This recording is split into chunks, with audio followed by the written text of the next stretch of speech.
I like everything about Nick. Nick Eubanks is one of my favorite players on the team, one of my favorite players I've ever coached.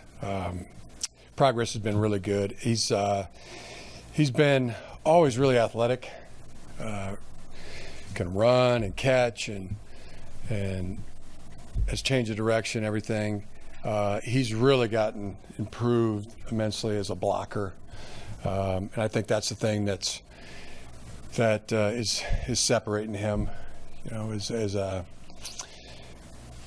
somebody that can block in line as a tight end, attached or detached to the line of scrimmage, and also has the ability to gain separation and catch the football and get downfield and run all the assortments of routes. In front here, usually. Jim Ambry tweeted the other day that he's back at practice. What is he doing? What's his timeline? And also on Stuber, is there a timeline on what, if he can get back this year and when? Ambry has been back in meetings, position meetings. He is participating in portions of practice, and this week, in terms of whether he plays or not, will be decided by him and the doctors. Andrew will not be back this year. He has an ACL tear. Jim, will Shea be your starter, and do you have a plan on how you plan to use the quarterbacks? You mentioned this summer you might want to play both. Yes. Yep. And what's that plan for the quarterbacks? Is that something you share? All options are open that way in terms of that. Would like to definitely play both. But Shea will start on Saturday? Yes. God willing and the creek don't rise. Coach, have you settled on kicker and punter and return men? And if so, what have they done to earn those spots? We have Will Hart will be doing the punting. Was great last year, and he's had a great off season, and he's continued to be really good in camp, and just keeps getting better and better. And you place kicker?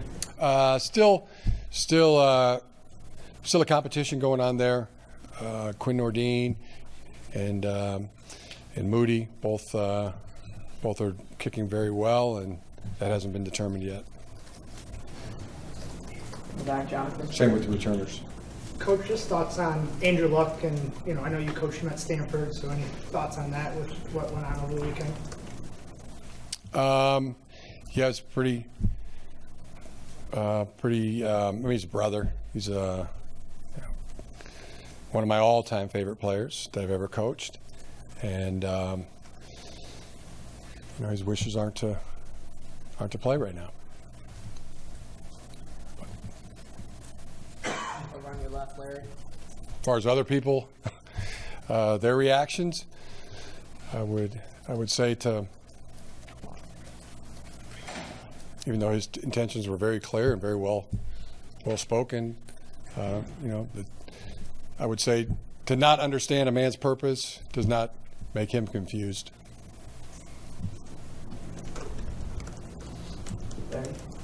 What can you tell us about Middle Tennessee State? What have you told your players in terms of, respecting any opponent that's on the schedule?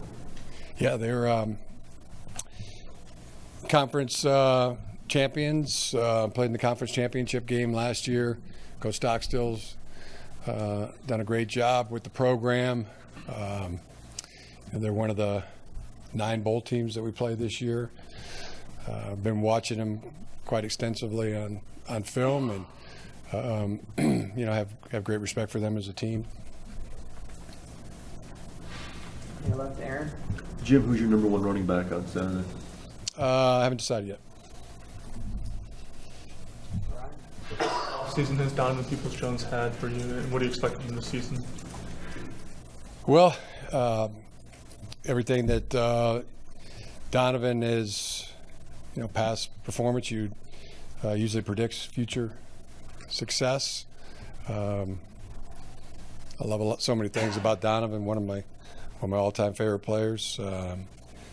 His physical courage, I think, is one of the things that stands out to most of me about Donovan Peoples-Jones. He is a tough guy, and does so many things for the team in terms of receiving, returning. So excited for Donovan's year. Over here on the right. Jim, from your perspective, where is Tariq right now relative to where he was 2 years ago? Tariq Black, really doing well. He's had a very good camp. He had a good spring.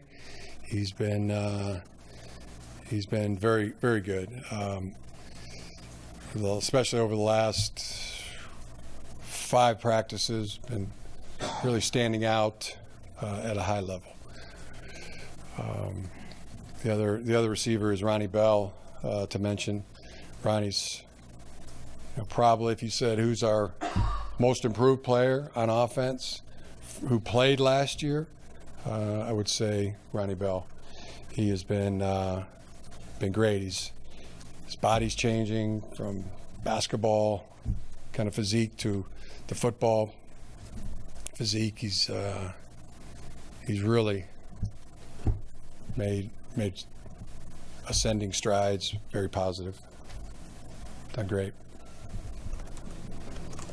Back left, Nick. Jim, we talked about the offense this year, obviously, and you guys are getting ready to unveil it. But as you've gone through a year with Josh, a new system, a new everything, how do you maybe evolve to change as a coach offensively from your perspective? Well, noticed in any system that offensive system that's put in, I mean, you're better after 3 months than you were when you started, and you're better after 6 months. So we've been through a spring, we've been through a training camp, and you're always better after a year.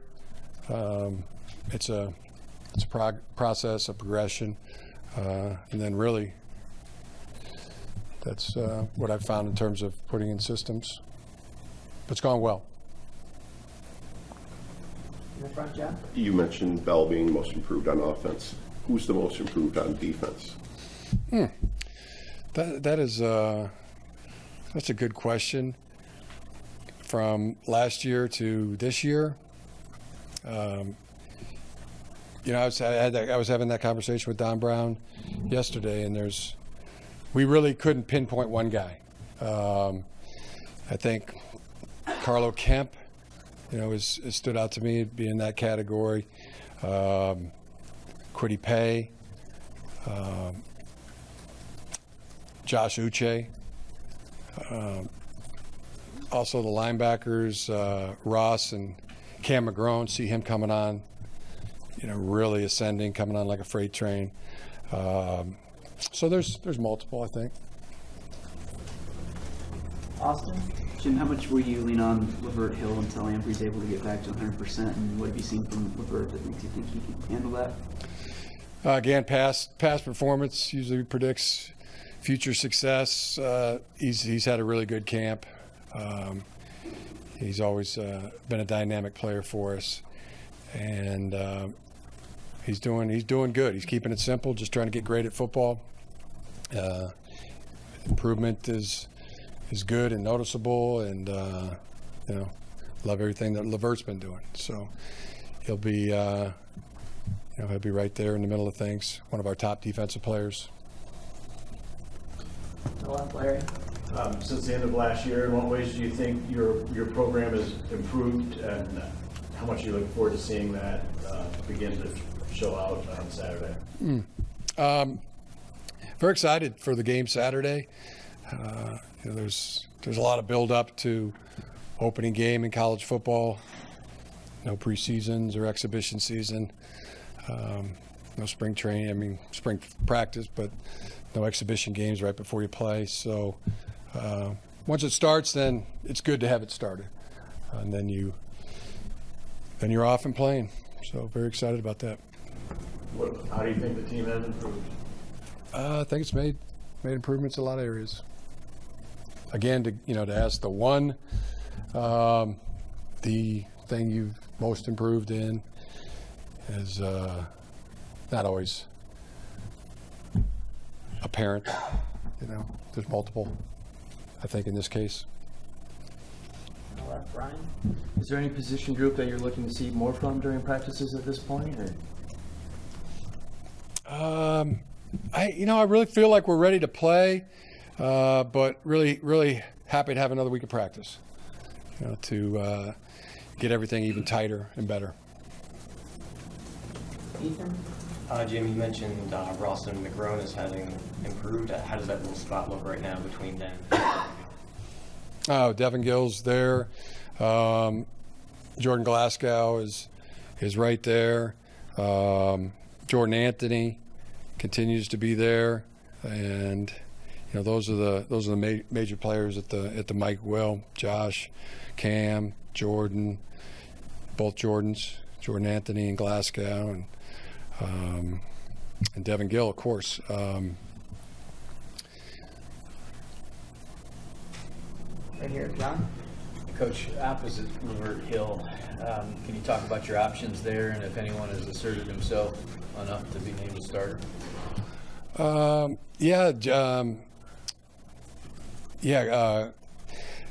Vince Gray's had a good camp. He's had a good spring and a good camp and a good summer, and he's ready to play ball. Excited for him. Jalen Kelly-Powell. Also, we've got good options there. And we'll see about Ambry as well, because he's a heck of a good football player. Got time for a couple more questions, start in the back. With Stuber going down, how ready now is Jalen Mayfield to step in and be that guy at right tackle? I think he's ready. What's he done to be ready for that spot? He's he was right there. Both Andrew Stuber, I know we've been asked this question over and over, just who's going to be the right tackle, and Mayfield, Stuber, both competing, working, wanting that position. Neither given an inch at any time, and you feel for Andrew Stuber because of that. They're just so important to both of them, and he'll be back. But Jalen Mayfield was right there along the whole time. I mean, didn't know which way it was going to go, but every bit of everything he could be doing was what he was doing. Chris? Coach, what kind of camp has John Runyon Jr. had, and would Ryan Hayes be the backup at both tackle spots right now? Yeah. John's had a good camp. John's been good. You get the discussion who's your best lineman, and John would definitely be in that conversation. Back there, Isaiah. You mentioned quite a few freshmen the last time we saw you that seemed like they were maybe entering the too deep. How have more asserted themselves, and who's really kind of on this fall camp as far as you've seen? There's been a lot of really good. Dax Hill is everything that has advertised, and doing a great job. He's going to play a lot on special teams. He's going to play, and then he'll work into that safety position. But he's really done extremely well. So there's Mozzie Smith, who came in as a mid-year. He's been here quite a while now, and full 9 months. He's been really good. Also, Chris Hinton is you look at him and say that's somebody who's going to be playing this year quite a bit. The DJ Turner has been really good playing in special teams, kind of like Dax. He'll play special teams, and probably starting on a few right now, and will work in at that corner position. But he looks ready to play as well. And offensively, Zach Charbonnet has stood out and done extremely well. And there's been others. Eric All is going to play quite a bit. Receivers, Cornelius Johnson, Giles Jackson will be playing both special teams and then working their way into the receiver position. Feel really good about the offensive linemen. All have done a good job. I don't know how many will play this season, a combination of games or throughout the season, but been really pleased with that group. David Ajabo is coming on very, very strong and keeps having his best practice, it seems, every time we go out there. Other guys, there's quite a few. Caden Colasar contributed on special teams. I think we can see that. He's going to be very good in playing. Any others you got questions about? Mike Sanders still. I know we talked about Mike a lot, but he's gonna be playing a lot at the receiver position and doing some in a return battle right now to be a punt returner and a kickoff returner. So there's quite a few. I mean, six or so on defense, 6 or so on offense. Last question over here, Steve. Jim, Aiden Hutchinson was the defensive rookie of the year and showed you a lot last year. What are his capabilities going into this season? Good. Yeah, he's very capable of having a great year. He's just so focused and dedicated, and you got to be good at anything. You got to be dedicated, and he is. But he's got all the physical ability. He's got all the intangibles as well.